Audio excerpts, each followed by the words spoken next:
ನಮಸ್ಕಾರ. Big travel ಸಹಯೋಗದ ಗುಡಿಯ ನೋಡಿರನ ಕಾರ್ಯಕ್ರಮಕ್ಕೆ ಸ್ವಾಗತ. ಪ್ರತಿ ವಾರವೂ ವಿಭಿನ್ನ ದೇಗುಲಗಳ ದರ್ಶನವನ್ನ ನಾವು ಈ ಕಾರ್ಯಕ್ರಮದ ಮೂಲಕ ನಿಮಗೆ ಮಾಡಿಸ್ತಾ ಇರ್ತೀವಿ. ಈ ವಾರ ರಮ್ಯ ಪ್ರಕೃತಿಯ ತಾಣ ಶಿರಸಿಯ ಸಮೀಪದ ಯಾಣಕ್ಕೆ ನಮ್ಮ ಪಯಣ.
ವೀಕ್ಷಕರಿಗೆ ನಮಸ್ಕಾರ.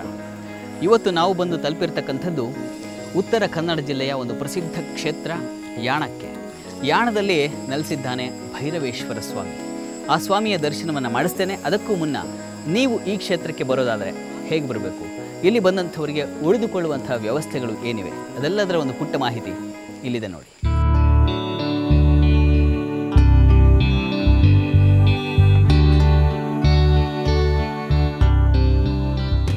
ಯಾಣ ಕಣ್ಣು ಕೋರೈಸುವ ಪ್ರಕೃತಿಯ ರಮ್ಯ ತಾಣ, ಎಂಥವರನ್ನು ಸೆಳೆಯುವ ಸಹ್ಯ ತಪ್ಪಲಿದು.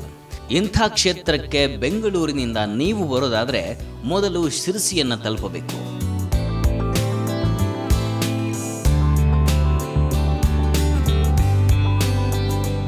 ಬೆಂಗಳೂರಿನಿಂದ ಶಿರಸಿಗೆ ಸಾಕಷ್ಟು ಬಸ್ಸುಗಳ ವ್ಯವಸ್ಥೆ ಇದೆ.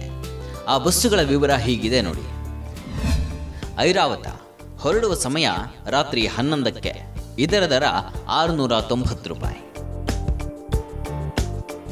ಕರ್ನಾಟಕ ಸಾರಿಗೆ ಇದು ಹೊರಡುವ ಸಮಯ ರಾತ್ರಿ 8ಕ್ಕೆ, 8:30ಕ್ಕೆ ಹಾಗೂ 10:45ಕ್ಕೆ, ಇದರ ದರ 413 ರೂಪಾಯಿ.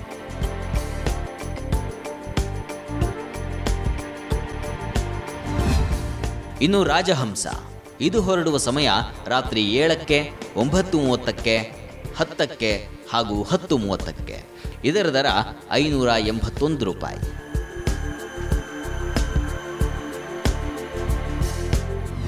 ಮಂಗಳೂರಿನಿಂದ ಶಿರಸಿಗೆ ಬರೋದಾದರೆ ಕುಮಟಾ ಮಾರ್ಗವಾಗಿ ಘಟ್ಟವನ್ನು ಹತ್ತಿ ಶಿರಸಿಯನ್ನು ತಲುಪಬಹುದು. ಮೈಸೂರಿನಿಂದ ಬರೋದಾದರೆ ಶಿವಮೊಗ್ಗ ಮಾರ್ಗವಾಗಿ ಶಿರಸಿಯನ್ನು ತಲುಪಬಹುದು. ಇನ್ನು ಕರ್ನಾಟಕದ ಉತ್ತರ ಭಾಗದವರು ಹುಬ್ಬಳ್ಳಿ ಮಾರ್ಗವಾಗಿ ಶಿರಸಿಯನ್ನು ತಲುಪಬಹುದು.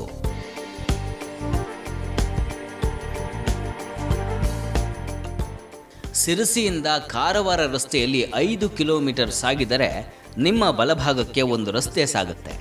ಅದೇ ಮಾರ್ಗವಾಗಿ ಸಾಗಿದರೆ ದೇವನಹಳ್ಳಿ ಅನ್ನುವಂಥ ಗ್ರಾಮ ಸಿಗುತ್ತೆ. ಅಲ್ಲಿಂದ 10-12 ಕಿಲೋಮೀಟರ್ ದೂರದಲ್ಲೇ ಇದೆ ನಿಸರ್ಗ ದೇವತೆ ಅನ್ನಿಸಿಕೊಂಡ ಯಾಣ ಕ್ಷೇತ್ರ.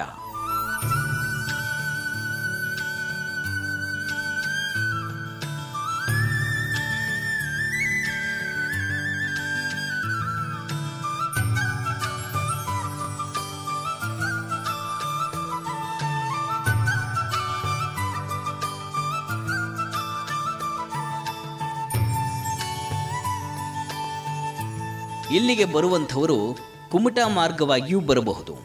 ನೀವು ಎತ್ತ ಕಡೆಯಿಂದ ಬಂದರೂ ಭೈರವನ ದರ್ಶನಕ್ಕೆ 2-3 ಕಿಲೋಮೀಟರ್ ನಡೆದೇ ಸಾಗಬೇಕು.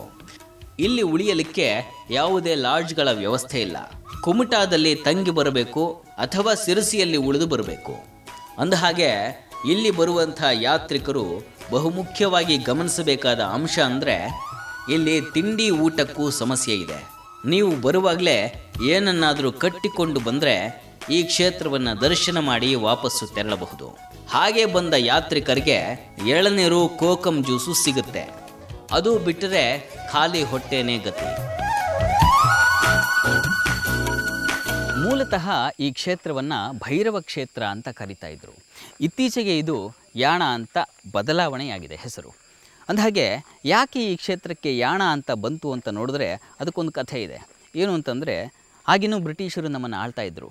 ಆ ಸಂದರ್ಭದಲ್ಲಿ ನಮ್ಮ ಯಾತ್ರಿಕರೆಲ್ಲ ಈ ಭೈರವನ ದರ್ಶನಕ್ಕೆ ಹೀಗೆ ಸಾಗ್ತಾ ಇರುವಾಗ ಬ್ರಿಟಿಷರು ಕೇಳಿದ್ರಂತೆ, ಎಲ್ಲಿ ಹೋಗ್ತಾ ಇದ್ದೀರಿ ಅಂತ. ಆಗ ಯಾತ್ರಿಕರು ಹೇಳಿದ್ರಂತೆ, ನಾವು ಯಾನ ಹೊರಟಿದ್ದೇವೆ ಅಂತ. ಯಾನ ಅಂದರೆ ಪ್ರಯಾಣ ಅಂತ ಅರ್ಥ. ಹಾಗಾಗಿ ಆ ಯಾನ ಅನ್ನುವಂಥದ್ದೇ ಇವತ್ತು ಯಾಣ ಆಗಿ ಪರಿಣಮಿಸಿದೆ. ಅಂದಹಾಗೆ ಈ ಯಾಣದಲ್ಲಿ ಭೈರವ ನೆಲೆಸಿದ್ದಾನೆ. ಆ ಭೈರವನ ದರ್ಶನಕ್ಕಾಗಿ ನಾವೀಗ ತೆರಳೋಣ ಬನ್ನಿ.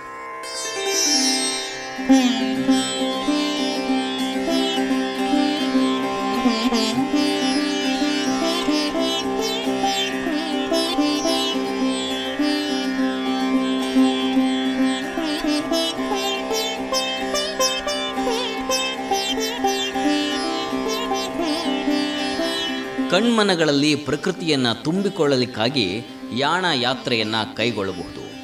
ಎತ್ತ ನೋಡಿದರೂ ಹಸಿರು, ಹಸಿರು ಎಲೆಗಳಲ್ಲಿ ಇಣುಕಿ ನೋಡುವ ಸೂರ್ಯ, ಕಾಲ ಕಸುವನ್ನು ಕಿತ್ತುಕೊಳ್ಳುವ ಕಡಿದಾದ ಹಾದಿ, ಈ ಎಲ್ಲ ಕಾರಣಗಳಿಂದ ಯಾಣ ಕ್ಷೇತ್ರ ನಿತ್ಯ ಹರಿದ್ವರ್ಣ.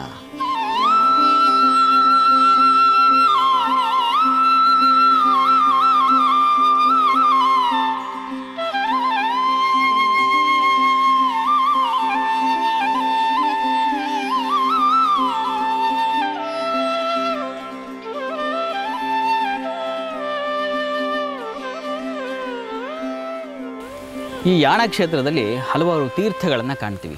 ಅದರಲ್ಲಿ ಮುಖ್ಯವಾಗಿ ಇಲ್ಲಿ ಹರಿಯುತ್ತೆ ಚಂಡಿಕಾ ತೀರ್ಥ ಅಂತ. ಈ ಚಂಡಿಕಾ ತೀರ್ಥಕ್ಕೆ ಒಂದು ಪುರಾಣದ ಕಥೆ ಇದೆ. ಪರಮೇಶ್ವರ ತ್ರಿಪುರಾಸುರನ್ನು ಸಂಹಾರ ಮಾಡಲಿಕ್ಕಾಗಿ ಆಗ್ನೇಯಾಸ್ತ್ರವನ್ನು ಪ್ರಯೋಗಿಸಿದಂತೆ.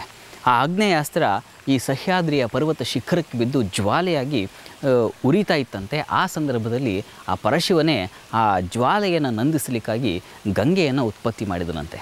ಆ ಗಂಗೆಯೇ ಇವತ್ತು ಚಂಡಿಕಾ ಅನ್ನುವ ಹೆಸರಲ್ಲಿ ಇಲ್ಲಿ ತೀರ್ಥವಾಗಿ ಹರಿತಾ ಇದೆ. ಇದು ಗಣಪತಿಯ ಸನ್ನಿಧಿಯಲ್ಲಿರ್ತಕ್ಕಂಥ ವಿಶಿಷ್ಟವಾದಂತಹ ತೀರ್ಥ. ನೀವು ಅದರ ದರ್ಶನವನ್ನು ಮಾಡಿಕೊಳ್ಳಿ.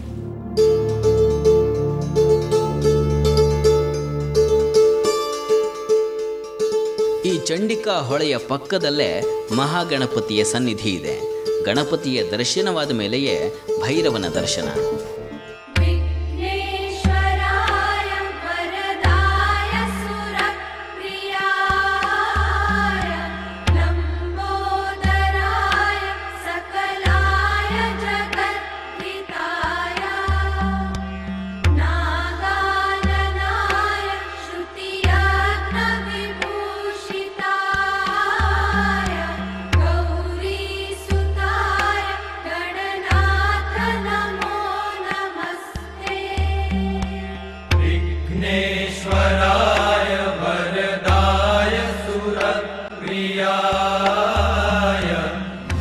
ಕೇವಲ ಶಿಲಾ ದರ್ಶನದ ಮಾತ್ರದಿಂದಲೇ ಮತ್ತೆ ಮತ್ತೆ ಚೇತರಿಸಿಕೊಂಡು ಸಾಗುತ್ತಾನೆ ಇಲ್ಲಿಗೆ ಬಂದ ಯಾತ್ರಿಕ.